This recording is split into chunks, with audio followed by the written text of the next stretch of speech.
جی وعلیکم السلام ورحمۃ اللہ وبرکاتہ۔ محترم بھائی کہتے ہیں جی ایک چھوٹی سی حدیث بھیجی ہے، اس حدیث کی تحقیق و تخریج کر دیں۔ تو کہتے ہیں جی شیخ البانی رحمۃ اللہ علیہ نے سلسلہ سیاح میں اس کو لکھا ہے۔ محترم بھائی یہ روایت شیخ البانی نے سلسلہ سیاح میں ذکر ضرور کی ہے، لیکن بھائی ہماری تحقیق میں یہ روایت ثابت نہیں ہے، اس کی کوئی سند بھی پایا ثبوت کو نہیں پہنچتی، ساری سندیں اس کی ضعیف ہیں۔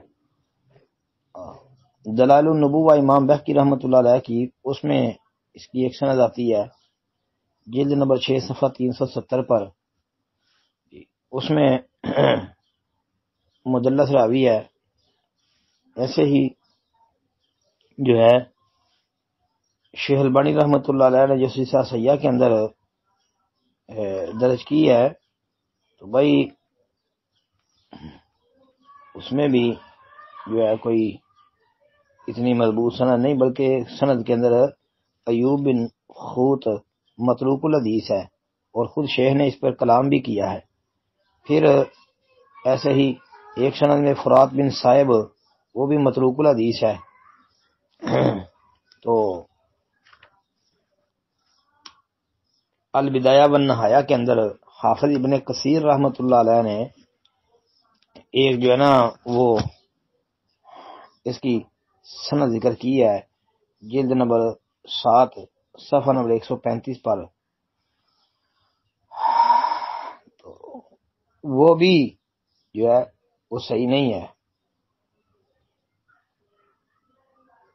وہ جی اس میں سیف بن عمر نامی ایک راوی ہے، وہ متروک الحدیث ہے، اور پھر وہ شیوخ سے بیان کر رہا ہے، واللہ عالم وہ کون ہے شیوخ۔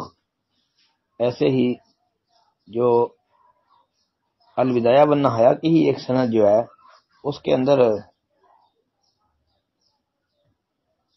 یہ روایت درج کی، اور حافظ ابن کثیر رحمۃ اللہ علیہ نے بھی اس کے اوپر کلام کیا ہے، اور امام دارقطنی رحمۃ اللہ علیہ نے اس سند کے ایک راوی عمر بن اذر اس کے متعلق لکھا ہے کہ یہ کذاب تھا جی، اور حافظ ابن حبان رحمۃ اللہ علیہ فرماتے ہیں کہ اسے حدیث گڑنے والا قرار دیا ہے۔ یہ سند بھائی ثابت نہیں ہے۔ ہمارے ناقص علم کے مطابق یہ یا ساری الجبل والی روایت